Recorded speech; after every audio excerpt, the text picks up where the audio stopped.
In this video, we're going to install Cmder. Go ahead and head over to cmder.net. Once you're there, scroll down. I recommend getting the download mini. So click download mini. We'll start your download, and it's actually going to be a zip file.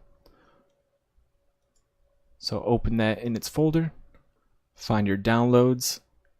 There's the zip file. You'll want to find a place to store it. Let's go ahead and copy it. Go to our C drive, program files. You can see I've already made a folder, and then I just unzipped it into that folder, and there is no install. You just run the executable, and you should be good to go. If you want to make a shortcut, just right click the executable, create shortcut, minimize this, drag that shortcut onto your desktop, and then you'll have that whenever you need it. You can just double click it to open it up.